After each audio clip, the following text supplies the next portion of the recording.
Good evening. My name is Max Parker. I'm president of the Board of Trustees for the San Angelo Independent School District, and we would like to welcome you to our November regular meeting. To get things started today, we've got I will note that we have a quorum here. All our board members here are except Lupita, who may be a little late. And we're going to have our invocation tonight by T.J. Shupyork from pastor at First Christian Church.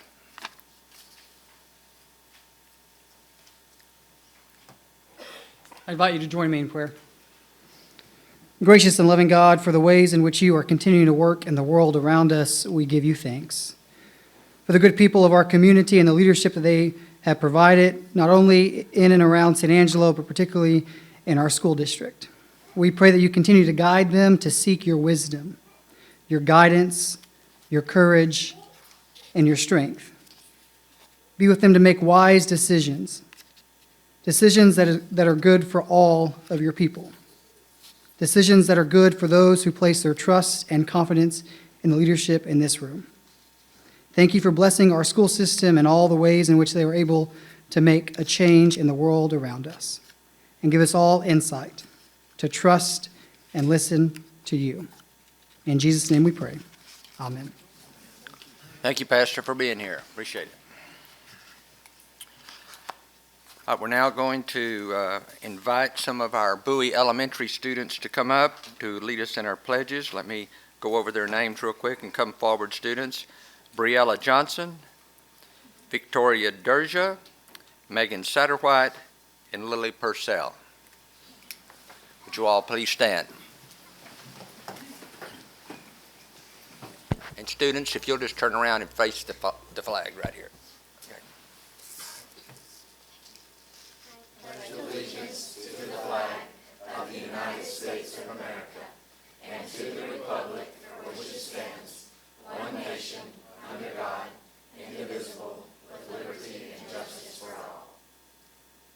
Honor the Texas flag. I pledge allegiance to thee, Texas, one state under God, one and indivisible. Stay up here. All right, parents, if you would like to come up, you can come up and take photos if you would like to get up closer.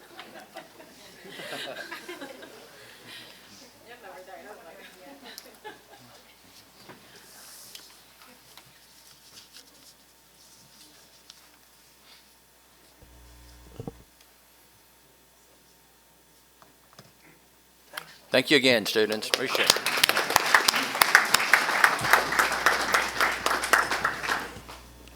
We always appreciate our students being here. We miss them when we have holidays or in the summertime, so thank you for being here.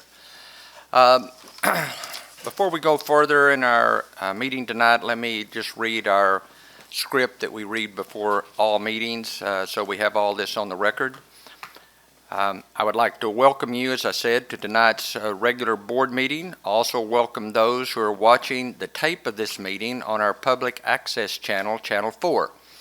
We appreciate all of you, your interest in our students. All items that will be discussed at our meeting this evening have been posted as required by state law. Also, as you may be aware, our board meets a minimum of 2 times per month, and most, if not all, of the items on our agenda this evening have been previously discussed at our earlier pre-agenda board workshop. As members of the SAISD Board of Trustees, we are here to set goals, listen to reports from our superintendent, approve budgets, contracts, and personnel appointments, and to make policy for the district. Please keep in mind that our meeting is a meeting of the Board of Trustees held in public, not a meeting of the public. However, with that in mind, we have an item on every one of our meeting agendas that allows anyone present who wishes to speak to our board team an opportunity to do so. I will make certain that we give everyone an opportunity to speak on any item not listed on our agenda. Additionally, prior to taking any votes, I will ask audience members if they would like to make any comments on an agenda item. Anyone wishing to make comments on any agenda item should do their best to limit their comments to 3 to 5 minutes. I want to make it clear that anything that is not on our agenda, the board cannot reply to you except to just thank you for your comments. In compliance with state law, these proceedings are recorded and will become a part of SAISD's permanent legal record. In order that the tape will adequately reflect the proceedings, I ask that you please refrain from talking while others are speaking. I also ask you, as I remind my fellow board members, to please turn off or silence your cell phones.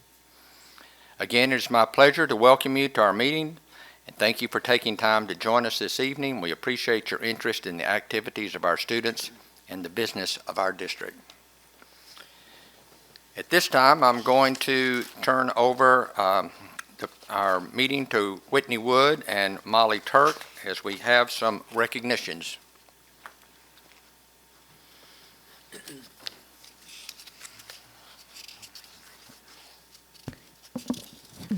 Good evening, Mr. Parker and distinguished members of the board. Tonight, it is my honor to share our appreciation of some of San Angelo's finest, who are also dedicated supporters not only of our students in SAISD, but also of public education. Last month, SAISD leaders collaborated with the Texas Association of School Administrators, TASA, to bring the Future Ready Superintendent's Leadership Network, Friesland's fall professional event of nearly 200 superintendents and leaders from across the state of Texas to San Angelo for 3 days of authentic learning experience. It was a huge task to host the event in collaboration with TASA, and since it was centered around the concept of organizational transformation and how we as school leaders can learn from the successful experiences of other organizations outside of education, our leaders wisely sought the support of leaders in our community. We are so proud of these leaders, both from the public and private sectors, who make our city great and stepped up when asked by supporting this event.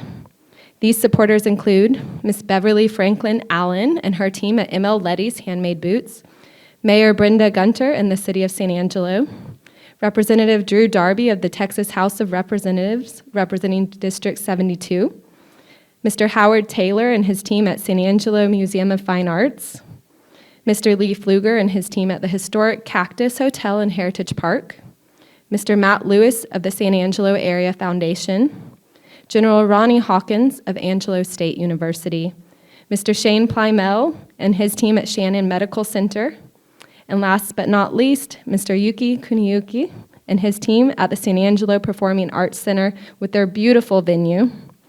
TASA attendees were commenting throughout the event on how impressed they were with our city, and many said they would like to return for a visit, and that is because of the hospitality and support of this group. In addition to these outstanding leaders, our warm West Texas welcome wouldn't have been nearly as meaningful if we hadn't been able to showcase our why at San Angelo ISD, our talented students. So we also want to add a special thank you to Roxanne Fentress, our Director of Career and Technical Education, and Tiffany Mhmr, our Director of Advanced Academics and Fine Arts, who coordinated getting our students together, including culinary arts students who prepared special dishes, and student ambassadors who greeted attendees, from healthcare students to agricultural students to drumline and cheerleaders. At this time, we ask Mayor Gunter, Representative Darby, Mr. Plymell, Mr. Taylor, Mr. Kuniyuki, Ms. Fentress, and Ms. Mhmr to join us up front, and ask our audience to join us in thanking them for their support and contribution to make it a successful event for TASA, for San Angelo ISD, and for our city. And just as an aside, I want to add that it brought an estimated $65,000 to our city, so we're very proud to do that at San Angelo ISD. So please join us up front. We want to say thank you and take a photo.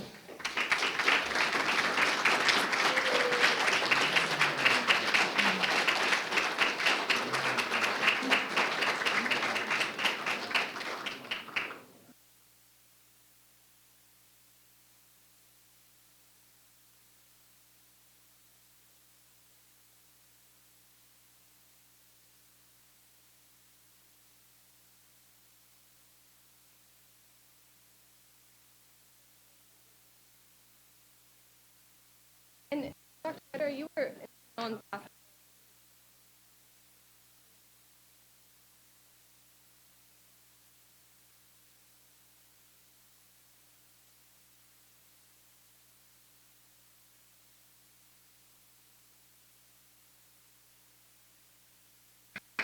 Thank you.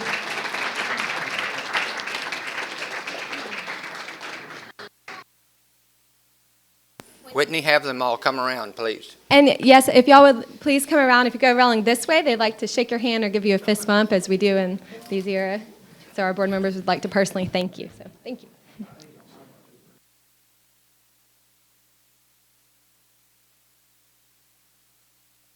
Thank you, and I'll get you your certificate. I know you probably have a ton.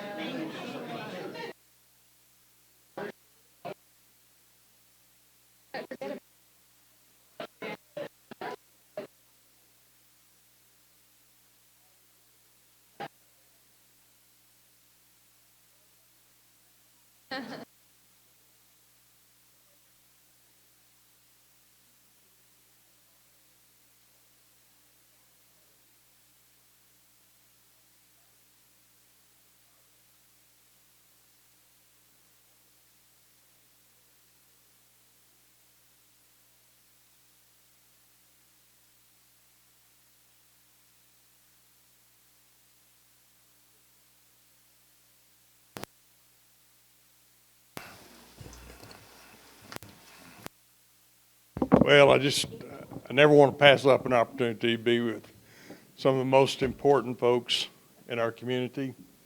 Not only those standing here behind me that you're going to recognize a little bit, but I want to thank each of you for your service.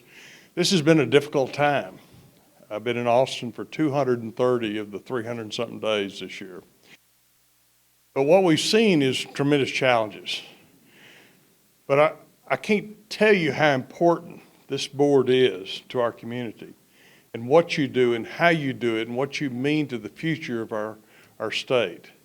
So I just wanted to thank you. I know these first-year teachers, thank you. Thank you for what you do. Thank you for what you do for our state.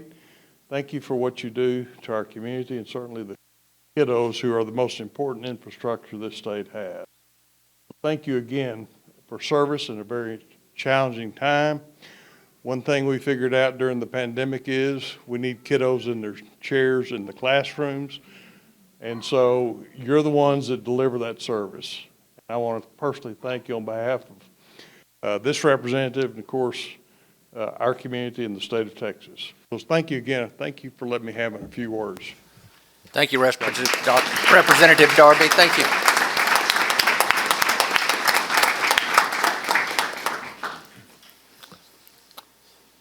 All right, we'll turn it over to Dr. Farah Gomez now. Mr. Parker, Dr. Detloff, and members of the board, tonight we recognize our first-year elementary and secondary teachers. These new teachers entered the profession amidst the new challenges facing education during the pandemic. The circumstances in which these educators have trained has changed dramatically, and they have poured their passion and energy into our Saisd classrooms. We are thankful and appreciative for the commitment and problem solving they bring to the classroom to help our students experience academic and social success. These educators study, revise, and apply new learning to continually improve their practice. It is with our deepest appreciation that we honor the work of these teachers and show our gratitude for the difference they make on a daily basis with children in San Angelo ISD. In San Angelo ISD, our people truly make the difference, and we are so grateful they chose to serve in SAISD. With us this evening, we have the following. Petra Boney from Bonham. You'll come on up. Go all the way around, please. Camilla Cruz from Glenmore. Dalia Gallegos from San Jacinto. Lindsay Garazewski from Holloman. Catherine Matthews from Austin. Elena McCoy from Holloman. Shaylin McCoy from Bradford. Caitlin Hoover from Lamar. Abigail Cerna from Bonham. Danita Brown from Lakeview. Ashley Lopez from Central. Crystal Mendez from Central. Cynthia Millen from Central, and also Magnolia. Taylor Millen from Glenn. Crystal Morales from Lincoln. Mitchell O'Brien from Lone Star. Heidi Papachristos from Central. Emilio Tolentino from Glenn. And Lindsay Urbanik from Central. Oh, Taylor Woodard, sorry Taylor. Last but certainly not least, Taylor Woodard from Lone Star.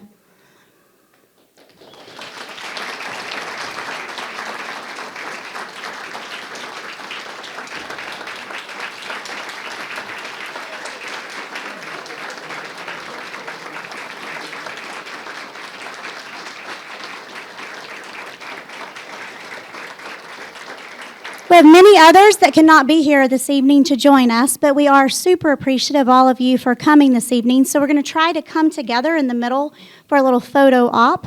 So Dr. Detloff, could you come down and join us?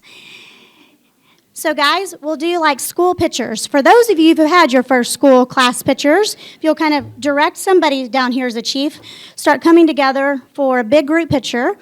And we'll do that quickly. So come together here.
Everybody smiling, great.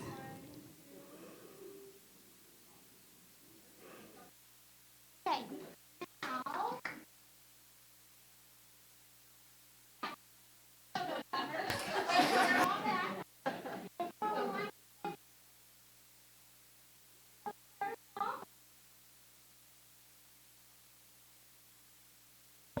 And on your way out, we do have a special bag for all of you. Thank you again for your service in SAISD.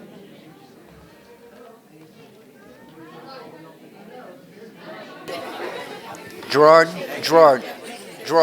would you stop them right there? Patty, would you stop everybody real quick? Thank you very much. Yeah, Amelia, if you'll just stop the line right there. No, you good? Stop. Yeah, stop. Just a second. We don't want y'all out of the room yet. We're going to let y'all shake hands, but then I just wonder some of the Max board does may want to address y'all. Thank you very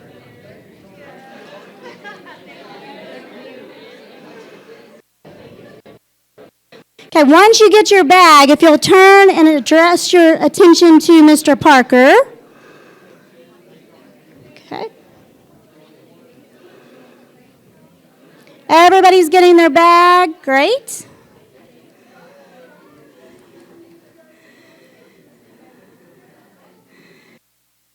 All right, now if you'll just look at Mr. Parker really quick, guys. Yeah, Dr. Gomez, just before everybody leaves, because other board members may want to say something also, but I mentioned to many of you at the new teacher orientation that the board is very dedicated and devoted, that we want to make sure at all possible that we keep you here as teachers for many years to come.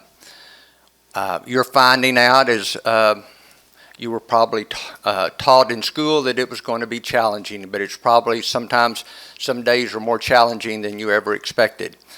I know that you're trying to apply many of the things that you learned in school, and then we give you more things and new techniques that sometimes probably cause you confusion and probably cause you frustration, but we appreciate you trying to comply with all the things we ask you to do.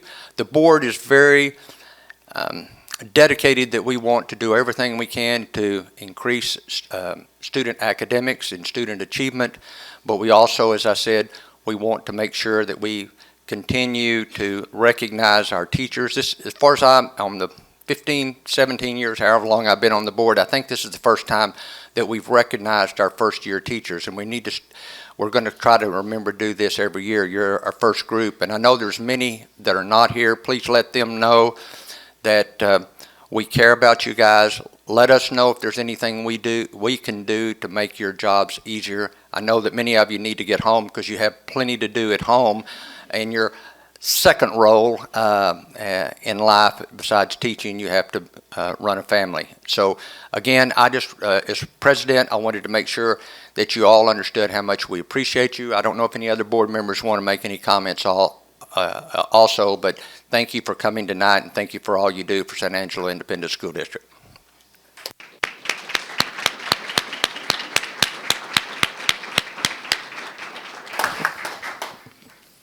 Can I say one thing? Y'all know this already, but it's important that you hear it as often as you can. You make a difference in a child's life every day. You have an opportunity to do that. I don't have an opportunity to do that. Many people in our community don't have that opportunity, but you do. So please take advantage of that and make sure that you change someone's life by doing that each day. So thank y'all. Thank you again.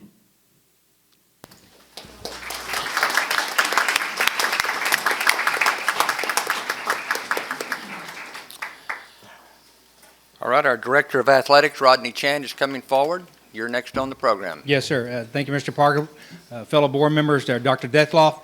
I'm excited that we have a number of our fall sports here tonight to recognize them. We're excited about the semester that we've had. We just want to thank you for your support and continued support of all extracurricular activities. We know that extracurricular activities is the greatest at-risk program that we have in our schools. Kids come to school.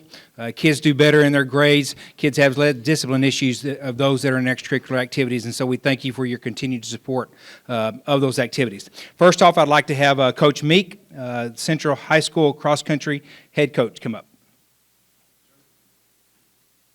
Okay, thank you all, first of all, for having us. And since I am the first coach to speak tonight, I'm going to say seriously thank you to the board. We appreciate everything that you all do for us, our programs, for our kids, for our coaches. We couldn't function, we couldn't do the things that we are able to do without each and every one of you and our administration. So we really appreciate that. This is going to be short and sweet for me. I have one athlete that advanced beyond district this year. This is Naomi Beijing. She is a freshman.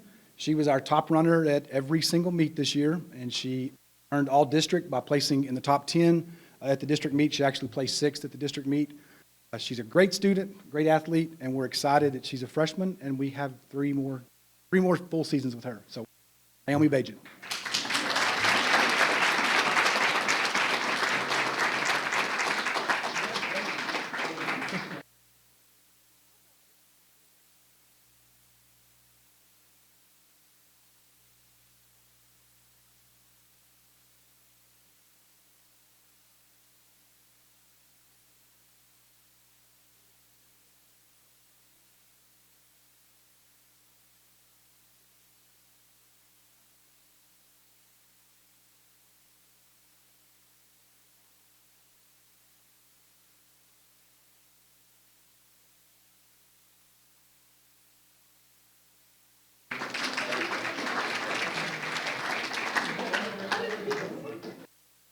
Next, I would like to bring up Coach Leeper from Lakeview High School, head cross-country coach.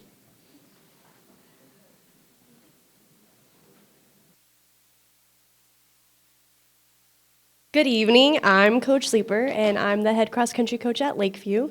And it is one girl this year, but she is maybe small in number, but she has a really big heart, so it makes up for it. But I really appreciate y'all for allowing us to recognize our athletes that work so hard, especially, because they run in the dark in the mornings and not a lot of people see them running at meet, so it's really nice to be able to recognize them here. This is Faith Miller. She is a junior, and she is our #1 runner. She placed 8th at district in Lubbock and advanced to regionals, and on the same course ran her regional meet, running her fastest time, and it was 16 seconds faster than what she had ran the week before at district. So she finished her year with a 13:57, so that is pretty impressive because she can beat me, so pretty good. And she is Faith Miller. That's all I have to say.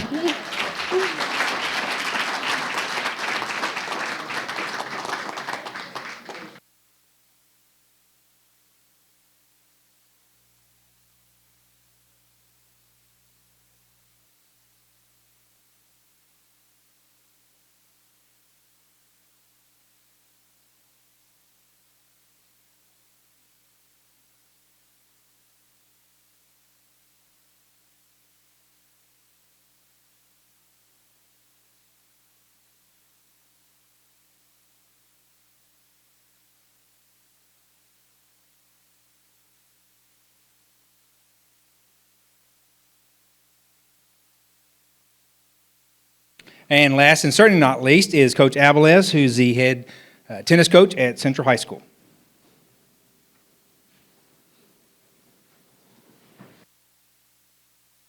Hello, everyone. I'm going to go ahead and let them get situated. I am Coach Abalez. I got an email that said we had a time limit. That's unfortunate for me because I could give you a whole presentation up here for the rest of the time. I'm going to let them get set real quick. Perfect. I brought a small army, and that's not even all of them, and that's just 7th period.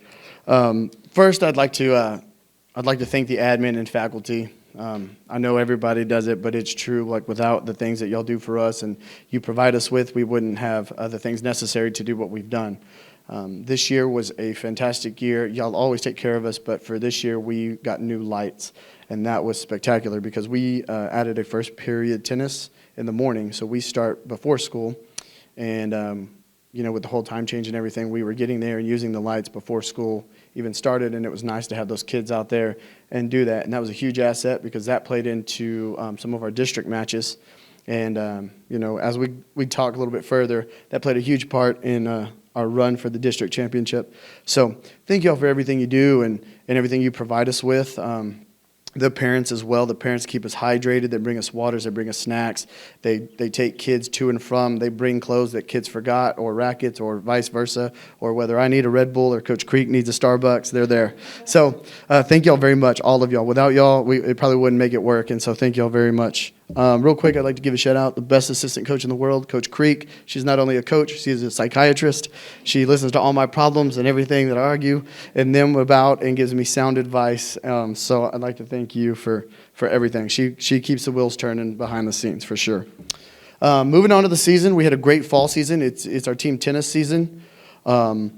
This is our best record we've had, I think, to date. The last couple years with the COVID situation, we haven't played as many matches, but we ended up 22-8 this year with 22 wins and 8 losses. We were, for the first time, this is our 4th year, for the first time in a while, we were the district champs. We beat Abilene High finally. That had been a goal, and we worked all summer and all year, and that was like the one thing we wanted to do, and so we beat Abilene High for the district championship. We were the by-district champions. We played El Paso Eastwood and beat them 19-0. From there, we were the area champs. We beat Keller Timber Creek 10-3. And from there, we were the regional quarterfinalists. We fought hard. We were down 3-4 after doubles, playing Keller High School, and we just came up short in singles. And so we ended up being the regional quarterfinalists for 2021. So it was a great achievement. It was great. We were 1 match short of the regional tournament and 3 matches short of the state tournament. So, we're back on the grind. We're in off-season right now, and then we're working towards that next year. We had quite a few achievements with this group. Everybody plays a part, whether you're the number 1 or you're the number 12. you help everybody get better. And so right now, instead of listing all those accolades, we got tons of accolades, and it's great, and we're so happy for these kids. But if you were one of the ones that were singles or doubles, first team all-district honors, please step forward. We had 8 recipients for the first team all-district, whether that was singles or doubles. Thank you all.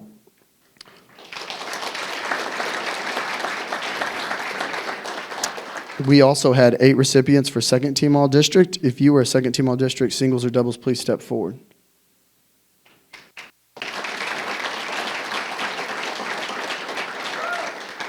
Thank you. We also had 2 honorable all-district mentions. If you were an honorable all-district mention, will you please step forward? Hey, that'll be everything.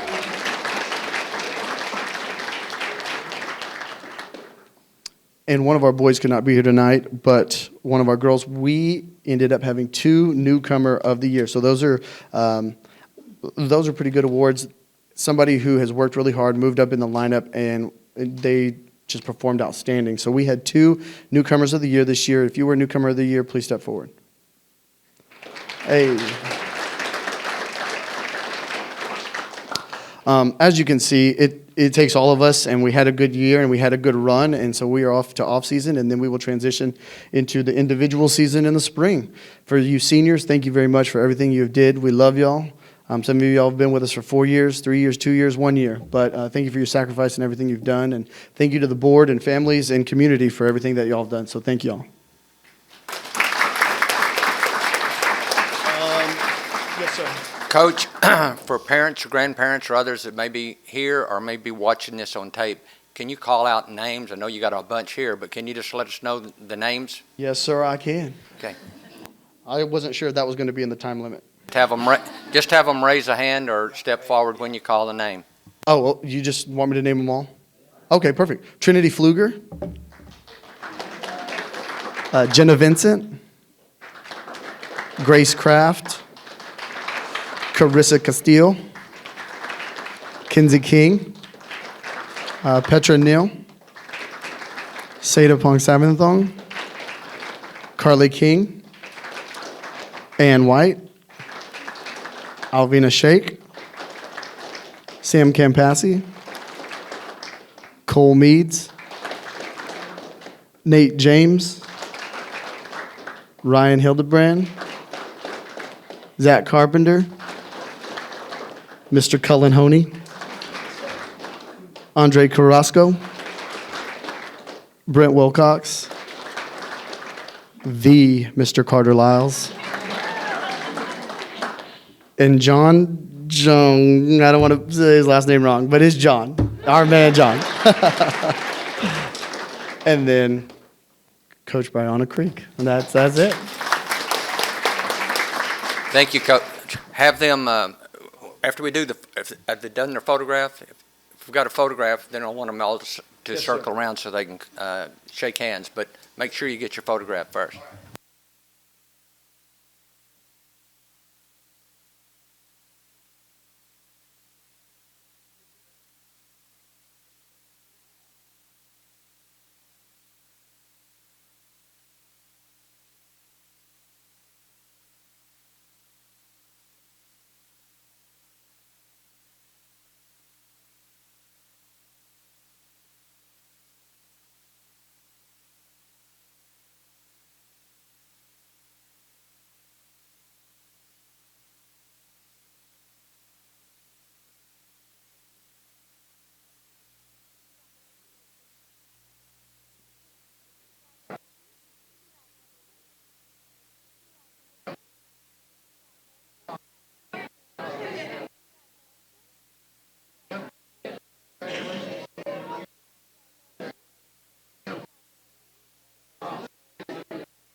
Okay, we're going to turn it back over to our head of our communications department, Whitney Wood and Molly Turk.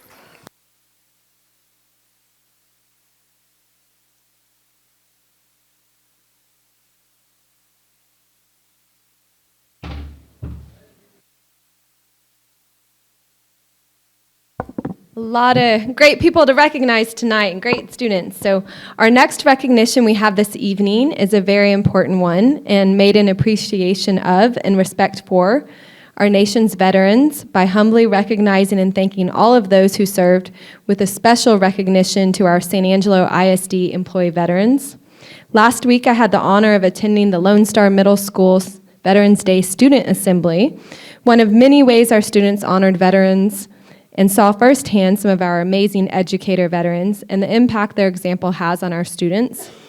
At Lone Star, that included Principal Amy Lemaster, Student Council sponsor Branlin Yarbrough, who worked with her students to organize that event, Michael Adame, Karen Smith, Porfirio Flores, and Michael McNeil. Those employees and all of our employee veterans add so much to our SAISD team, and we are truly thankful to have these difference makers at SAISD and cannot express our gratitude enough. Speaking of difference maker, tonight we asked retired Army Sergeant First Class Stephen Jewell, who is also assistant principal at Glenn Middle School, to join us to accept this recognition of our appreciation of his service and on behalf of our SAISD employee veterans.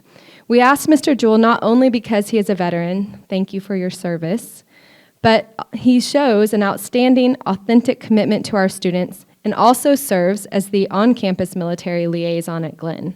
Mr. Jewell is the point of contact between the school, the district, the military and family life counselor, and our good fellow Air Force Base school liaison, Teresa Goodwin.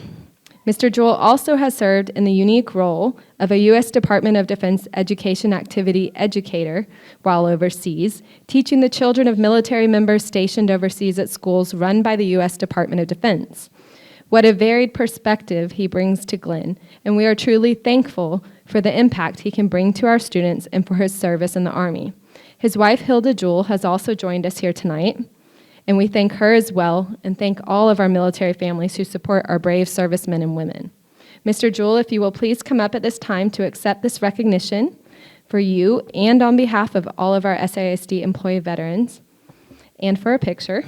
And as he comes up, I would like to share, let me get this to you, an excerpt from It Is the Veteran, and you just stand right here for a minute, sorry, by an anonymous author that provides us a humble reminder of how much we owe our veterans. It is the veteran, not the preacher, who has given us freedom of religion. It is the veteran, not the reporter, who has given us freedom of the press. It is the veteran, not the poet, who has given us freedom of speech. It is the veteran, not the campus organizer, who has given us freedom to assemble. It is the veteran, not the lawyer, who has given us the right to a fair trial.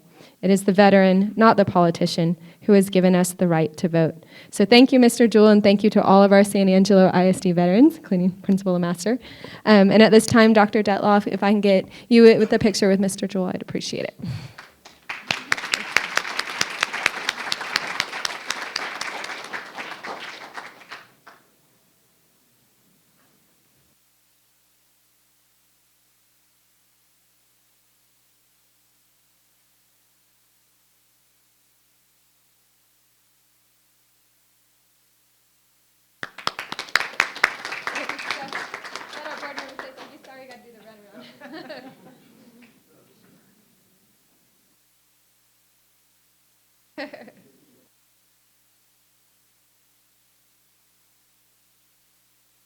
And he was also instrumental in helping us with our Purple Star designation work last year, too. But that's because he knows so much of the work because he does it.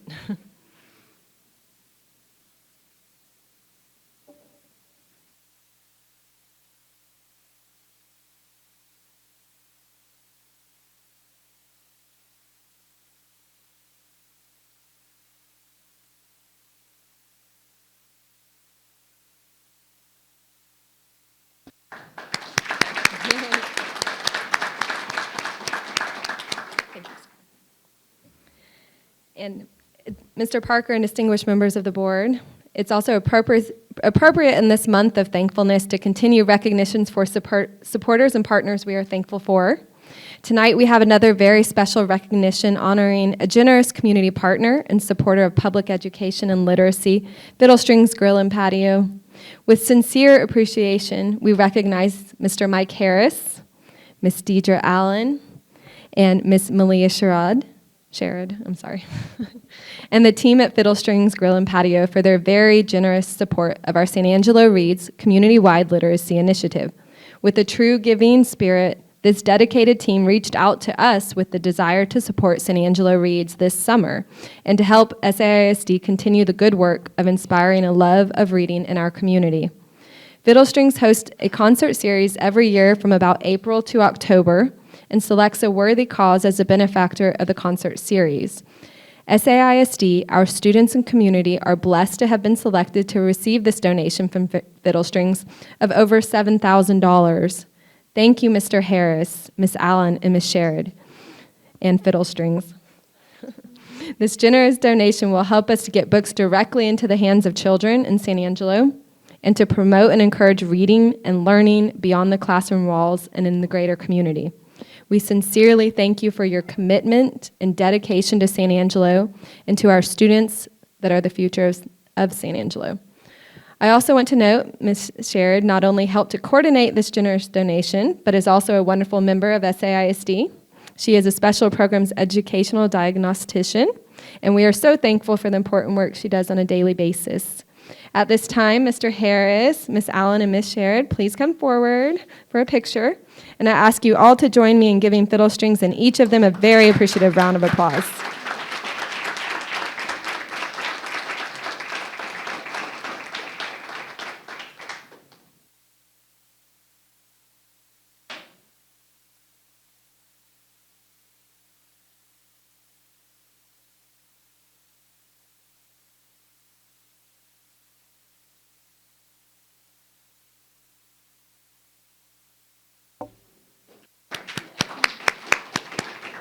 And, absolutely, rock through here, everyone, and say thank you.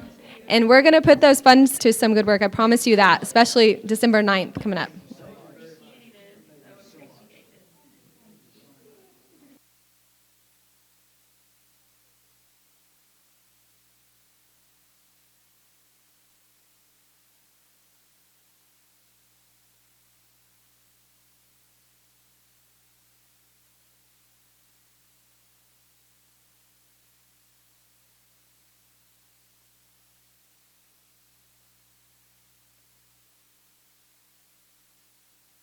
Thank you all so much. And everybody mark your calendars. December 9th is our second annual San Angelo Reads Day, and we're going to put those funds into some good action. So thank you all so much.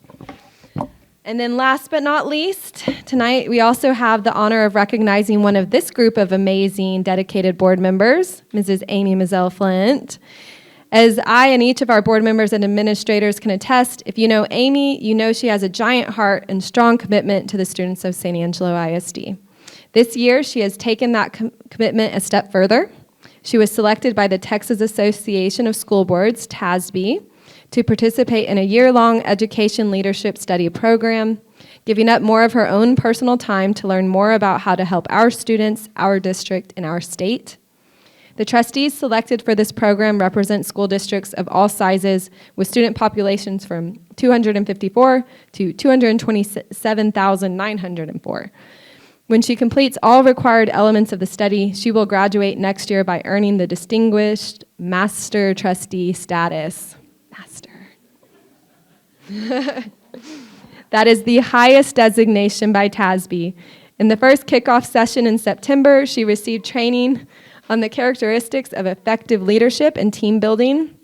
We cannot wait to see what she learns next and to see the contributions she makes to the program in addition to those she routinely makes here on our board. She will continue with sessions throughout the year and doing teamwork extended learning assignments between the sessions. We are so proud of Mrs. Mazzell Flint. Thank you for all you do. When we say our people make the difference, that extends to our wonderful board. And this is one more example of that in action. Thank you, Amy, for being a difference maker. Please join me in giving Mrs. Amy Mazzell Flint a round of applause as a thank you for this dedication.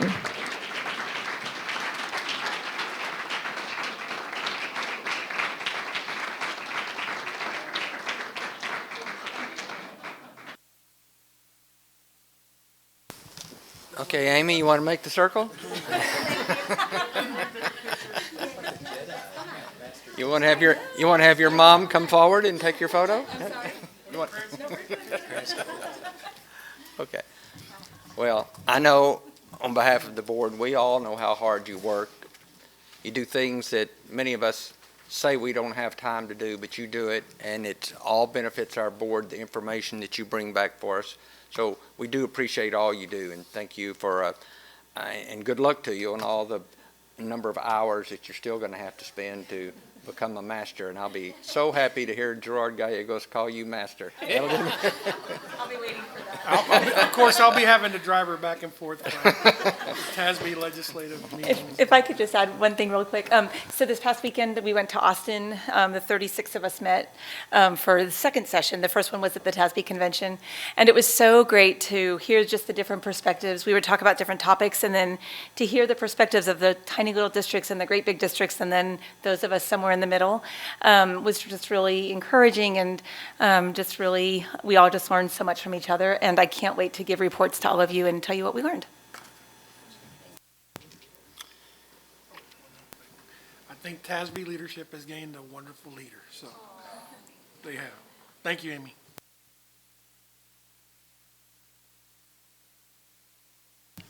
All right, that's, we always like our recognitions, and I think that concludes all of them for tonight. We'll go on with the rest of our agenda now. We have minutes to approve for October 12, 2021 for our pre-agenda finance meeting, and on October 18th, our regular board meeting. Do I hear a motion to approve? I'll make a motion to approve the minutes for October 12, 2021 special finance pre-agenda meeting, and for the October 18th, 2021 regular board meeting. I'll second. All right, we have a motion by Mr. Gallegos and a second by Mr. Dindal to approve our minutes. Is there any other board discussion on this? Any public comment? If not, all in favor say aye. Aye. All opposed say no. Motion passes. All right, Dr. McFarland, is there anything to report on student enrollment? I know you gave us some information at our pre-agenda meeting. Yes, sir, Mr. Parker, Dr. Detloff, members of the board. The attendance report for the 11th Monday, which was November 1st, 2021, showed that we have 13,816 students, which is down about 251 from the 11th Monday from last year. Any questions I can answer?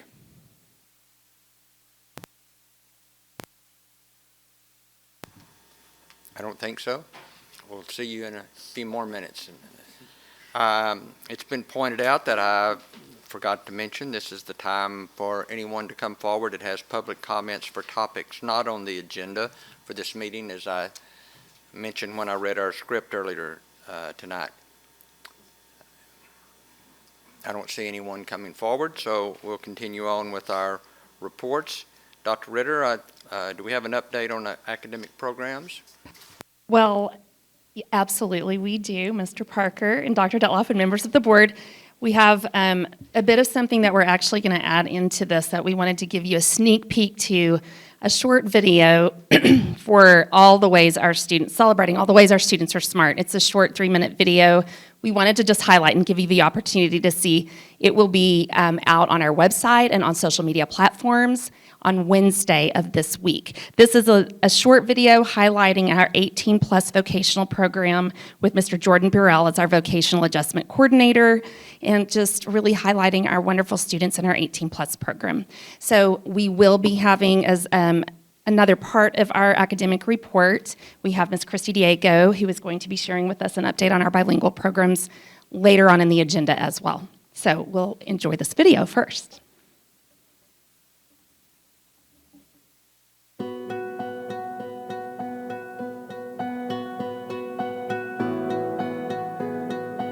18 Plus is an adult training program for young people who have completed their high school credits and have moved on but still need some assistance with some transition skills in the area of employment, daily living skills, and then sometimes just independence in life in general. We serve students really with a wide range of disabilities, students all the way from significant intellectual disabilities who need some heavy support to access the community, all the way up to our students who might just struggle with some reading and some academic abilities and need that extra boost for employment.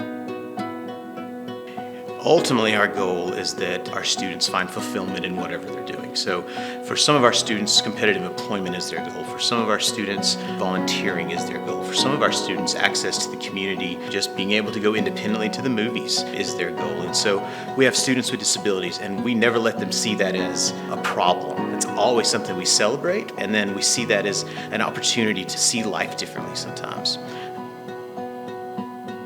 We try to make our day look a lot like a typically developing peer at a college setting. So they come to a class, we call it Life 101. That class revolves all around everything you need to be a successful adult, writing resumes, applications, filling out W-2s and W-4s, anything that might require some extra access for them, so different types of technology.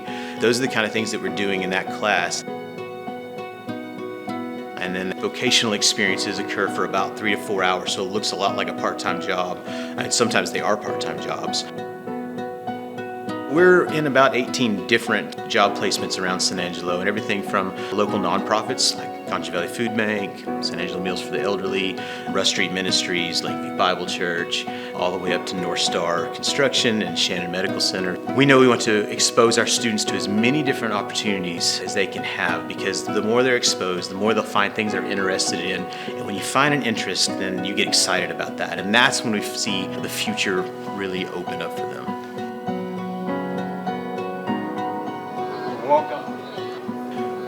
We have these amazing young people who have a disability, but it's not who they are. It doesn't define them as a person. They're so much more than Down syndrome. They're so much more than autism. They're so much more than a speech impairment. They have so much to offer our community, and we want them to see themselves as more than a label, that they can do so much. And so we want to empower them in every way possible to make that happen.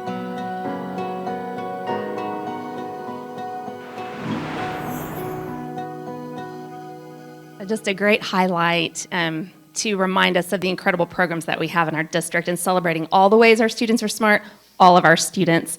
And this group of very special students is near and dear to our hearts, and they do such a great job in our community. We wanted you to be the first ones to get a sneak peek into that little video.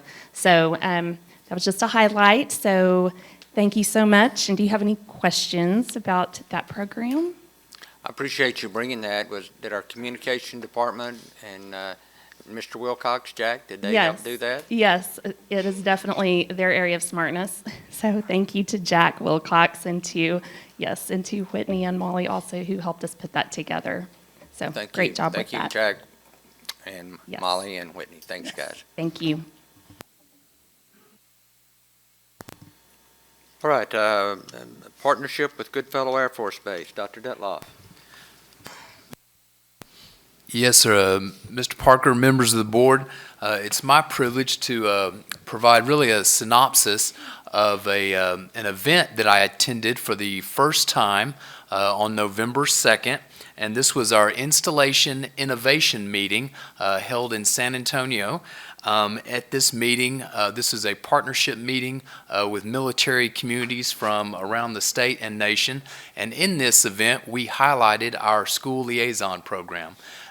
Most of you know Teresa Goodwin I refer to her as the great connector between our school district and Goodfellow Air Force Base, and she does an incredible job of making sure that our over 800 military-connected families ensure we have a smooth transition, and they are provided the resources that they need as they transition around the globe and through Goodfellow Air Force Base here in our own community. So really, this program highlighted those partnerships. I had the honor to participate on a superintendent panel along with Ms. Goodwin and base really military commanders and personnel from Holloman Air Force Base in New Mexico. So it was a great event, and I think for many of us, we continue to have just a robust partnership with Goodfellow Air Force Base in the area of Starbase and our military partnership. So it was a privilege to participate in this event, and I just want to applaud Ms. Goodwin for her work to make sure our military-connected families have what they need and the resources in a really an age of enlightenment for all of us as we move through and work towards innovation and new ideas in our partnership. So, Teresa, if you'd like to stand up or even say a word, we just want to give you a few rounds of applause. How about that?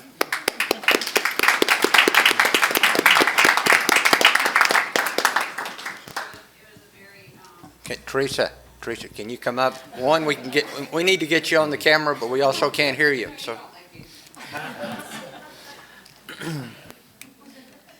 Thank you, Dr. Detloff, members of the board. It was a very humbling and very enlightening experience, I think, for other communities that don't share the unique partnership that we have here in San Angelo.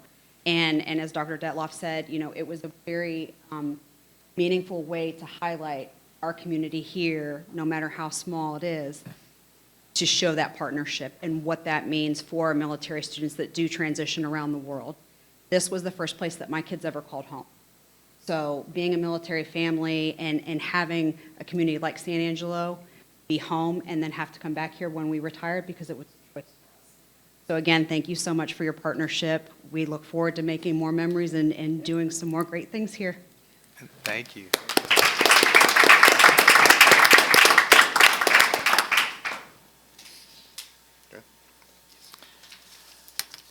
All right, we have our consent items now, our consent items A through E.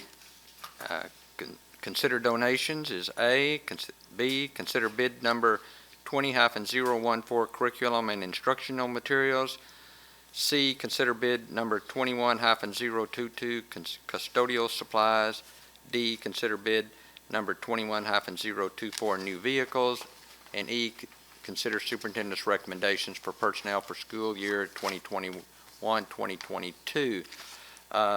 Each one of these items was discussed last week at our pre-agenda item and placed on our consent item.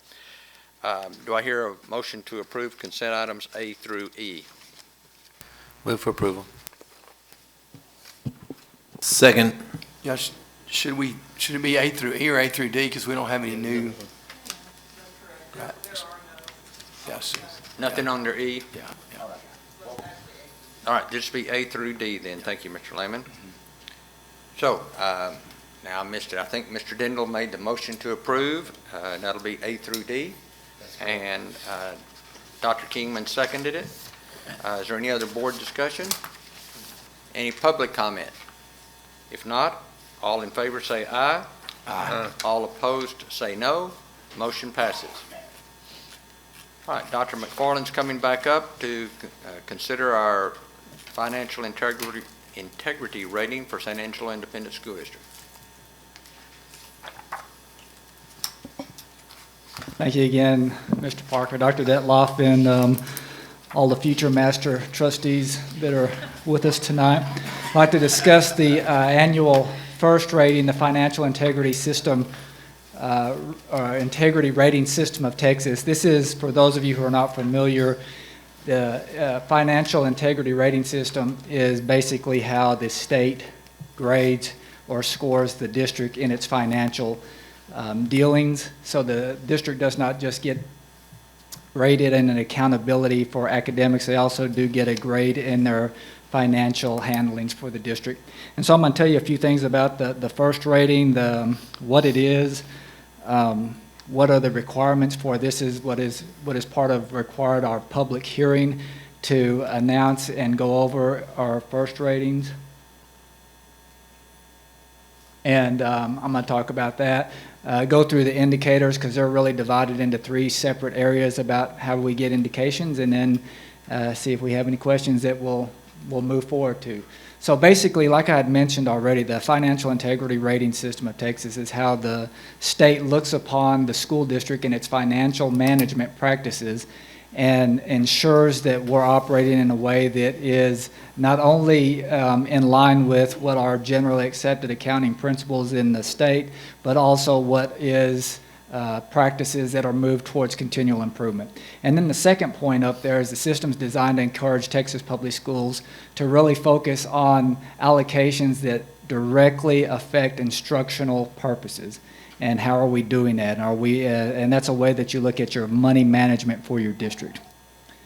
It gets a little smaller there as we move along, but there are really requirements for this public hearing. The first one is that you present the rating itself. What did we get on our first and our financial rating? The different ratings, by the way, are superior, above standard. The superior is when they give you a rating from 90 to 100. Above standard is basically in the B range. The standard is a C range, and anything below that is an unacceptable rating or a failing rating on the system. So we'll cover what that rating is tonight. For us, that was a 98, which is a superior. It's the 19th year in a row that the district has had a superior rating in that 90 to 100 range. So that's where we are again for this year. It also requires that you include in that packet that you got, and it's available for public consumption too, a copy of the superintendent's contract. We do include it in the packet, but it also, if you don't include it in the packet, it may be included online in lieu of giving it out as part of your packet or your first rating public hearing. The fiscal year summary of total reimbursements received by the superintendent and each board member. So that's why there's a sheet in there, a disclosure that shows how much was given to the superintendent as a reimbursement, as well as to board members for things such as travel for TASB and those type of things, those conferences that you get hours for, continual credit hours that you are required to get by law, by the way. There's also a summary of compensation or fees that are earned by the superintendent from another source outside the employing district. In other words, if Dr. Detloff serves as a speaker or goes to do some consulting work with other districts and receives financial compensation for that, that would be included as a disclosure in the report. There's a disclosure that shows any gifts to any board members that are in the aggregate of $250 or more. And so that's also a disclosure that's a required inclusion in our first report for the public hearing. And then the last one is a dollar amount by any board member, an aggregate dollar amount that is spent with business transactions with the district. And so that's the last disclosure that's required as part of the public hearing that we're having right now. All right, I said the indicators, there's 20 indicators total, and the indicators are divided really into three categories. The first set of categories, or the first category, is what is called the critical indicators, and they're called critical not because they are more important than the others, but because if you fail any one of these, just one of them, then you have an unacceptable rating on your first rating. Okay? So indicator one is about a timely filing. In other words, you can have everything financially and substantially right in your report and everything, but if you don't file that in a timely fashion as required by the Texas Education Code, you do not have a passing score. So that's a critical factor. Unmodified opinion in the annual financial report. Basically, that means that the CPAs, CPAs that did your audit, that you are not having to modify what you're doing in order to make it correct. Okay, that's what's considered a modified opinion. So when you want an unmodified opinion, but they've looked at, they've judged, and it's not based on you've corrected everything based on them. Okay? Monetary default on debt. In other words, if you've defaulted and are unable to pay debt that you owe, that would be an automatic failure. Timely payments to governmental entities. For those of you who don't know, we have to make monthly payments to TRS on a regular basis with the district, as well as TRS Care, as well as to Texas Workforce Commission and other entities. And if you're not making timely payments, then you have an automatic failure in your first report. And then the last one is an unrestricted net position balance. If you have anything that is not above a zero in your net position balance, then you fail the report. Okay? Number 5, by the way, is not being looked at in this particular report. It is, will be picked up next time in our next year report. Indicators 6 through 14 are what are called solvency indicators. Most people think of the financial report for your district, and they think about this part. How are you handling the money, and what are your balances, and how do they all work together in assets and liabilities and that type of thing. That's kind of covered here in the solvency indicators. but they're not ultimate failures. You can do really poorly on one and not fail it, but they're usually scored from a range of 0 to 10, and so that's where you get these scores that come from 90 to 100, 80 to 90, and so forth. But the first one, indicator 6, is a 3-year change in fund balance. If you have over a 25% change in 3 years of consecutive years of fund balance that is decreasing, not increasing, but a decreasing fund balance by a 25% variance, then you're going to score poorly on that indicator. Indicator 7 is the number of days of cash on hand. The highest rating you can get there recommends that you have at least 90 days. That's 3 months, as you've typically probably heard as a board member, so that's in line with the scoring here on the first rating. Indicator 8 is current assets to current liabilities ratio. In other words, exactly what are your assets divided by your current liabilities, and they rate that as a percentage and give you a ratio there and score you from 10 to 0.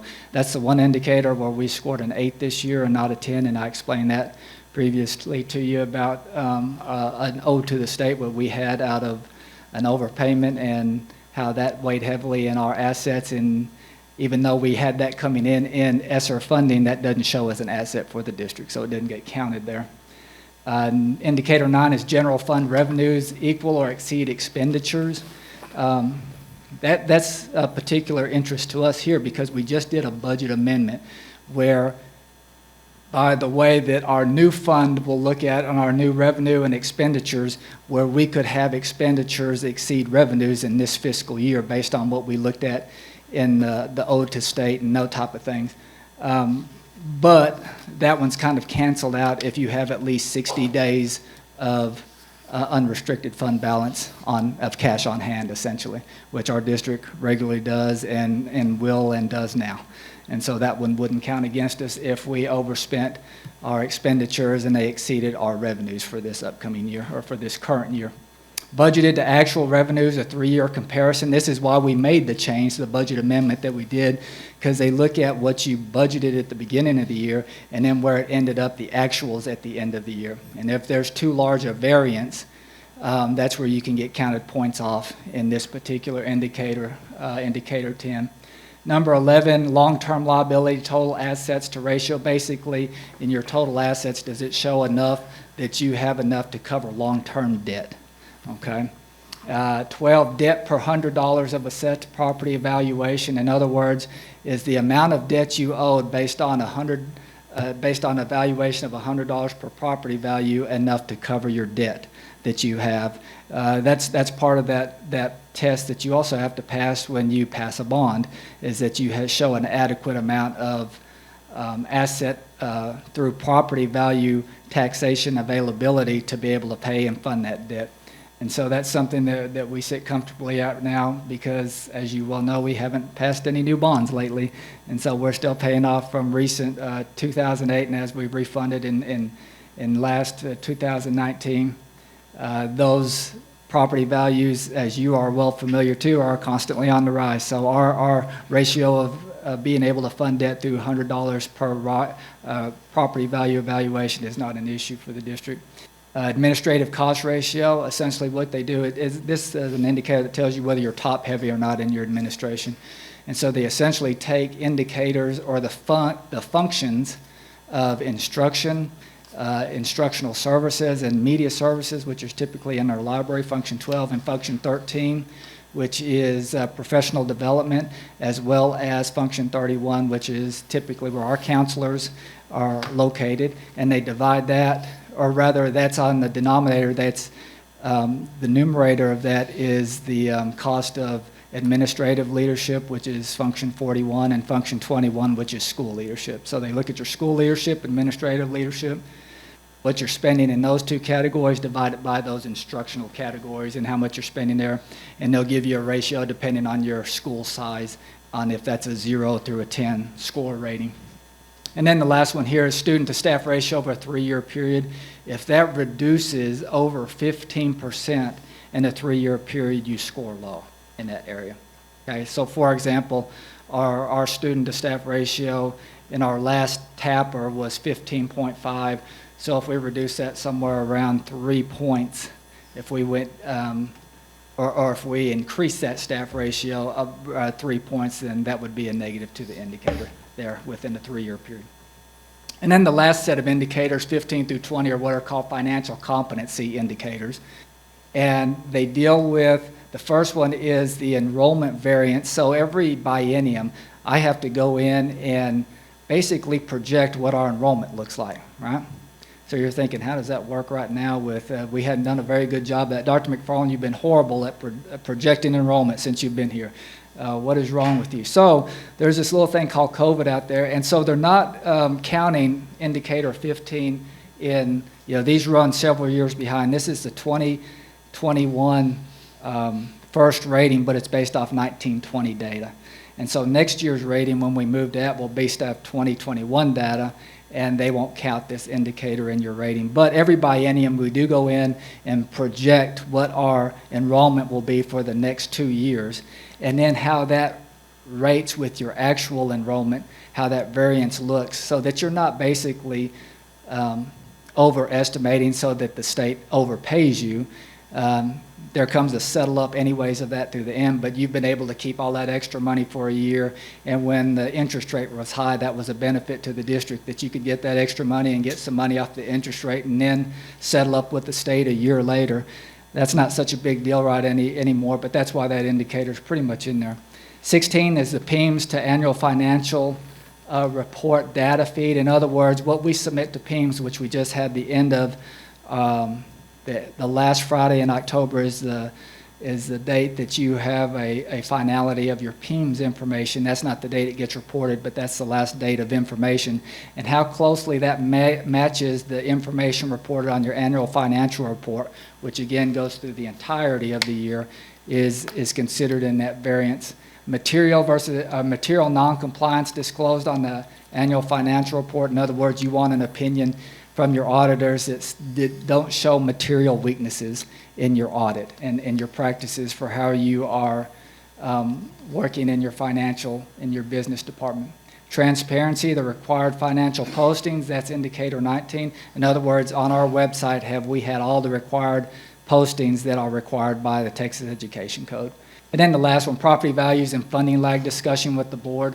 This is one we do regularly every year, and I mention it as part of, we have to talk about the rising property values and how there used to be this thing called a funding lag when it was based off the prior year's property value.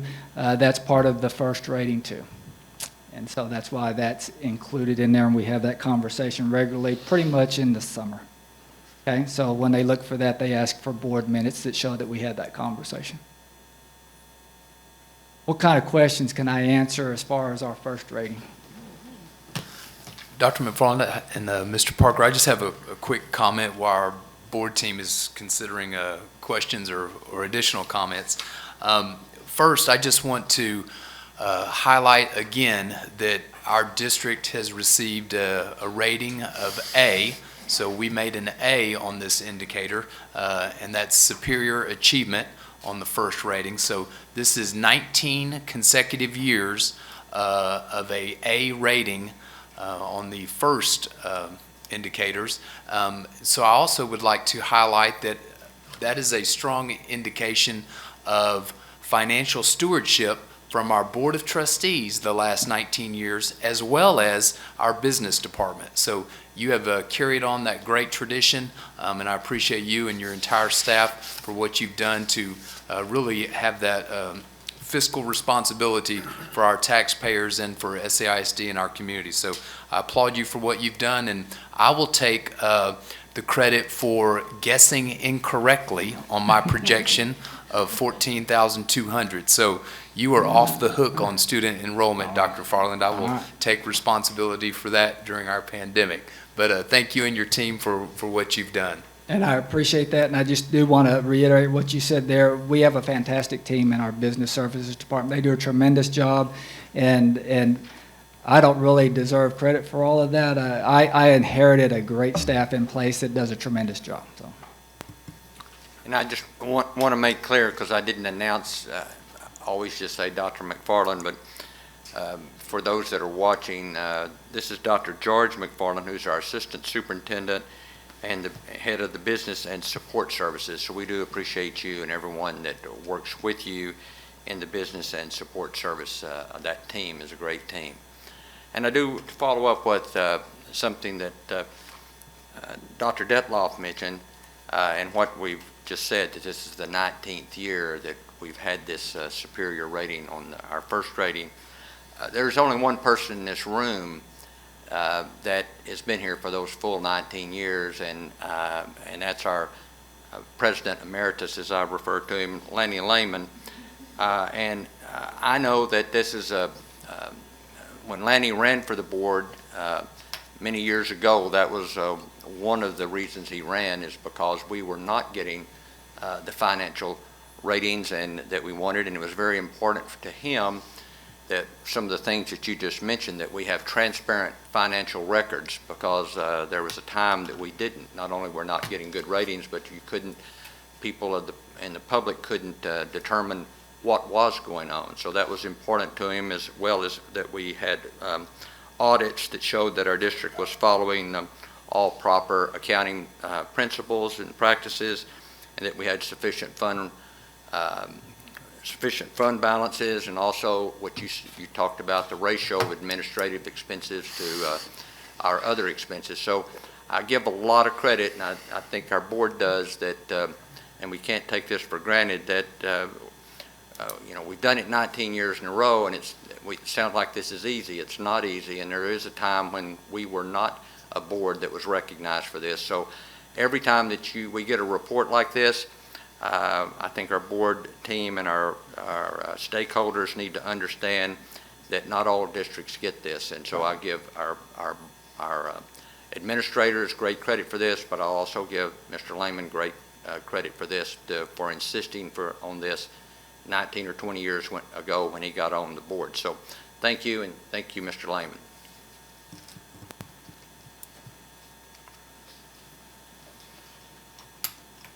Any other, I take it not, he's already, Dr. McFarland's already gone down, but let me have Christy Diego to come forward, and I will state this a little more clearly. Ms. Diego is Director of our Bilingual and English Language Learners.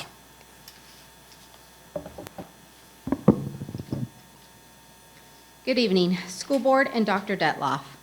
I'd like to present to you information about SAISD's Emergent Bilingual Program and why this program continues to be crucial in helping our students equitably achieve their hopes and dreams. Currently, we are serving 748 students. That is 58 students more than last year. We have 308 in our secondary schools and 440 in our elementary schools. That is an increase of 166 students in our elementary schools. The growth of over 8% in our bilingual emergent population, even in times when we are seeing reduction in student numbers district-wide. This year, we only have had 5 students that met exit criteria and considered first-year monitored students. Many of our new students are newcomers and have come directly from other countries, in which case it is incredibly important to connect with them to help them not only academically, but socially and emotionally.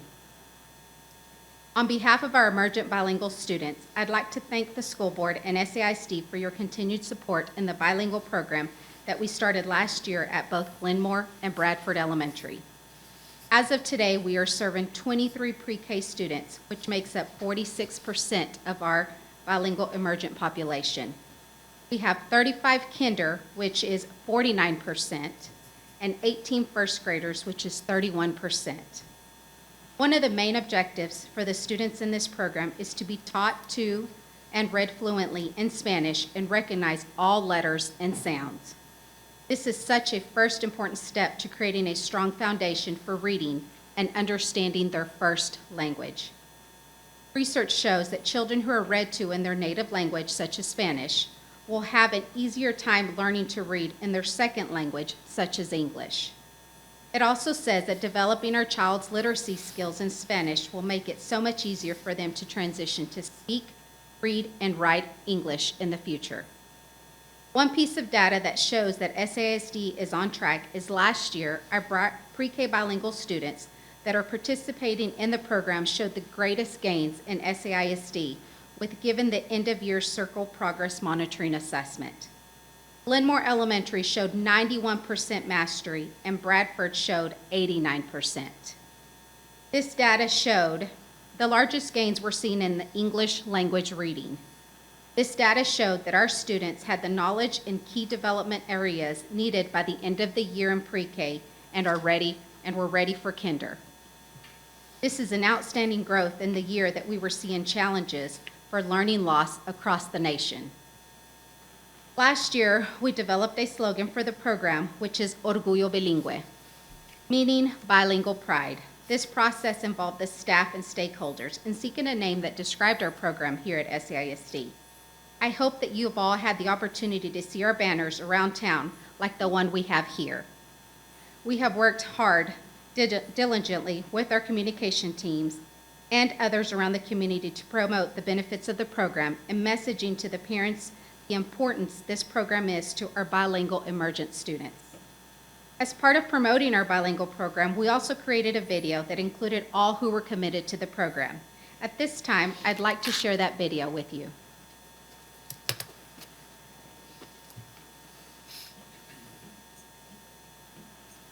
San Angelo is offering a transitional bilingual early exit program. In this program, our goal is to exit our students in 2 to 5 years. While in this program, the instruction is given in their first language, as most students are mainstreamed into English by first grade, and they're exited from the program by third grade. No voy a caminar y no voy a comer. Cuando llegan los niños a la escuela, les damos la bienvenida, después tomen su almuerzo, hacemos nuestras canciones de rutina y después nos vamos a las estaciones. En cada estación nos enfocamos en una estrategia de la semana. Vamos a aprender este número. 5 y 5 son 10. Esconde unas manitas atrás. The goal ultimately is to have our students be able to speak both English and Spanish proficiently by the time they exit third grade, and they become competent in listening, speaking, reading, and writing in English through the development of literacy and academic skills, not only in English but also in their primary language. Y me gusta ver cómo tienen tanta confidencia al aprender. Me gusta mucho que son apasionados sobre todos los temas. Me gusta la forma de que ellos quieren aprender sobre las tradiciones de este país y cómo lo están aprendiendo a su ritmo, a su modo, y yo creo que ellos están emocionados de pertenecer a este país, y creo que el programa bilingüe lo está haciendo posible, yo pienso, y claro, porque los veo como que son mis hijos. Yo sé que ellos van a hacer grandes cosas porque le estamos dando esta oportunidad.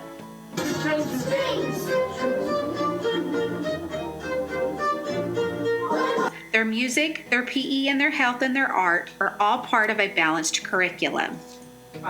I had doubts about it when I first got the request to put them in, but they're doing real well. They talk very well in Spanish and English, and they can count their numbers all the way almost to 100. And they know their colors well in English and Spanish. They can write their names. The program is definitely helping them a lot, and I'm glad I made the decision to take them there.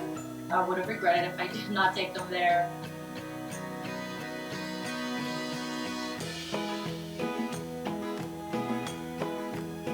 We look forward to having your student join our bilingual program at San Angelo Independent School District. Orgullo bilingüe.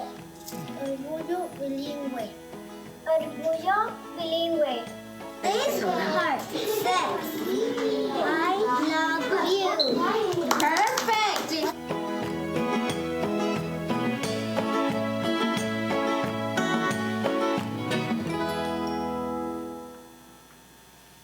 Once again, thank you all for your support.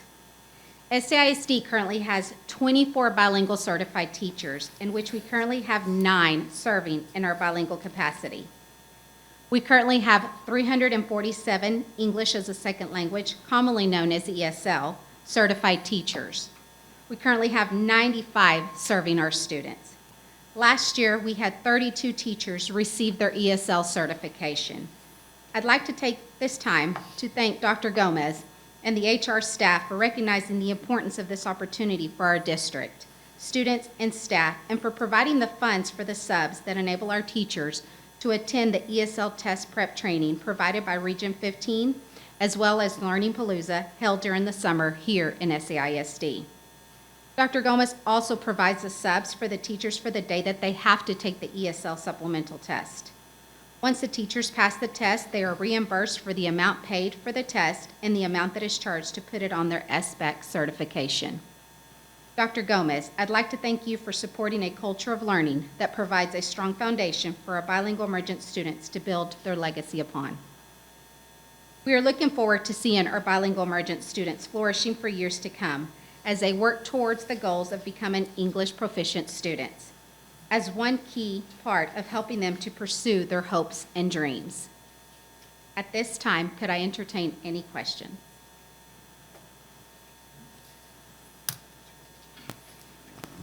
Ms. Diego, if there's a family watching this or someone that knows a family that they're primarily a Spanish-speaking family that has children that are primarily Spanish-speaking, what is your wish for them? What age do they need to be thinking about their children's ages about getting with you or getting into this program? My biggest message to parents, first of all, is to get their kids in right away in pre-K. Research shows that if they are taught academically in their first language early on, they definitely can become bilingual proficient, which means they can speak English and Spanish proficiently, not only socially, but academically. And that is the biggest part, is where we try to tell parents that we understand that they know Spanish already because that is their home language, and they are wanting them to learn English, but they have to learn their first language academically before transitioning into English. So pre-K is four-year-olds? Yes, sir. And again, I'm kind of doing this as an advertisement, but where do they go? Who do they see? So we have our website set up for them to register when it becomes time. And if at any time they can call me, I've had phone calls, and parents can come up here and we can help them fill out applications to get them into school or with any other questions that they have. And that's here at the school administration building? Yes, sir. So those that don't have computers, they just need to call Christy Diego? Come up here, okay, of course. At the SAISD School Administration Building, okay? Sure. Any other thoughts or questions from Ms. Diego, Board? I noticed that I'll look at you, Becky. This says administration recommends board approval of this. Do we need to vote on this evaluation? Well, it's on the agenda as an action item, but Christy was saying that it doesn't actually have to be approved on the board. Okay, so we'll treat it as a report, all right? All right, thank you, Ms. Diego. Thank you. And thanks for all you're doing in this area. Thank you for your support. All right, Rachel Totten, Director of Federal and State Programs for our district. This will be 2021 District and Campus Goals and Objectives for our improvement plans. Good evening, Mr. Parker, Dr. Detloff, and members of the board. I'm here to bring before you the performance objectives for the district and the campuses that are required to be approved. Under provisions of the Texas Education Code, every school district is required to develop a plan that focuses on student performance. And the sole purpose of it is for improving the performance of all students and all student subgroups. These requirements are also contained in SAISD policy BQA legal.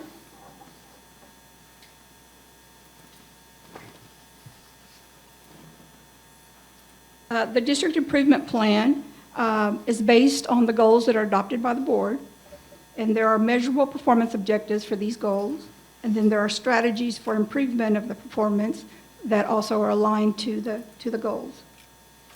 Up here are a few of the things that are required to be included in the district improvement plan, which are the instructional methods of addressing the needs of student groups, evidence-based practices, integration of technology, dropout reduction, positive behaviors, behavior supports, staff development, career education, accelerated instruction, counseling programs, and then resources and personnel for monitoring the implementation of the strategies. The district improvement plan serves as a guide for the campuses that also follow the same goals and strategies and objectives, and they have actions that will lead to improving the high levels of student performance for all students and subgroups, closing achievement gaps, and supporting systemic change. Every spring, the district and the campuses start planning and reviewing their needs for the following year based on the comprehensive needs assessment, and this is for the entire district and for the schools. The plans, the campus improvement plans, change it. They define improvement and focus on the efforts of student needs that are identified during the comprehensive needs assessment. They also serve to inform stakeholders about how the school intends to increase student outcomes, and it documents the use of federal, state, and local funds on how they're going to make sure that all of this is included for staff, for materials, for anything and that is needed, and for what funds will be used, and we have to allocate those in the plans. And for the board, these must be reviewed annually and must be approved, and to make sure that they support state goals and objectives. I believe you were sent the plans, the campus improvement performance objectives and Friday facts, so that's all of the campuses, elementary, secondary, and then the district one as well.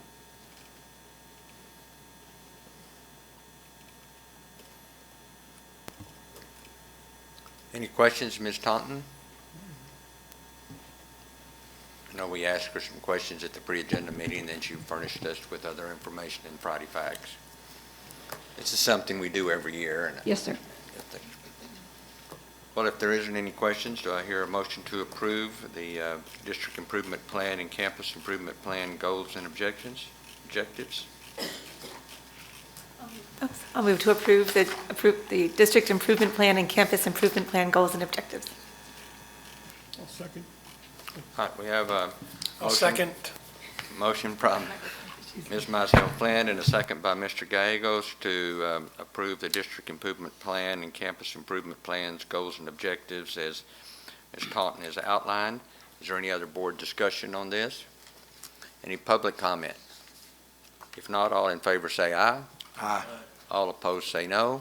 Motion passes. Thank you, Ms. Taunton. All right, Dr. Detloff, you're up on the official appointment to the Board of Trustees of the Mhmr Services of the Concho Valley. Mr. Parker, I need to recuse myself since I work for Mhmr. All right. Thank you, Ms. Mizell Flint. We'll come get you in just a second. Okay.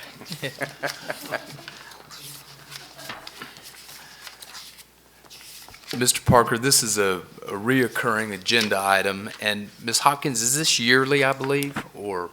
Yes, I believe it's yearly, and there might be one mid-year. Thank you. So in partnership, we are one of the sponsoring agencies for Mhmr of the Concho Valley, and you will see on here the nominating committee nominated the following individuals that are listed in our board report on the agenda item, page 90.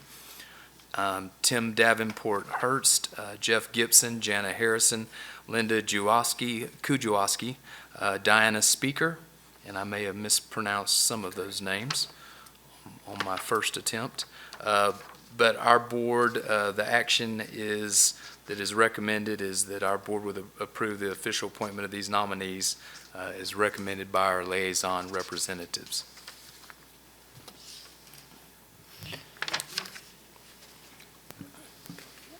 Were we going to have anybody on our board do this or not? This is for, I think we have a person on our board that's a liaison, but not one of the representatives of the Board of Trustees. That makes sense? Okay, yeah. I think that's correct, Mr. Lehman. I think they had, Pat Trevino went off after about 20 years, and Jana Harrison has been newly appointed. Everybody else is just a reappointment. Just a reappointment. Any other questions? No. I make a motion that we approve official appointment of the nominees as recommended by the liaison representatives as outlined by Mr. Parker. Okay, now second. All right, we have a motion by Mr. Lehman, a second by Mr. Gallegos to approve the official appointment of the nominees as recommended by the liaison representatives, as have been mentioned earlier by Dr. Detloff in name, as to the names. Is there any other board discussion? Any public comment? If not, all in favor say aye. Aye. All opposed say no. Motion passes. And we'll make note for the record that Ms. Mizell Flint was recused herself. She's outside, and we need to come get her, that she can come back in. Personnel, yes, sir. All right. All right, that concludes our agenda items. We do have been told that we need to go into executive session under Texas Open Meetings Act, Texas Government Code 551, 074, personnel matters. So at this time, we will be in recess until we come back from executive session.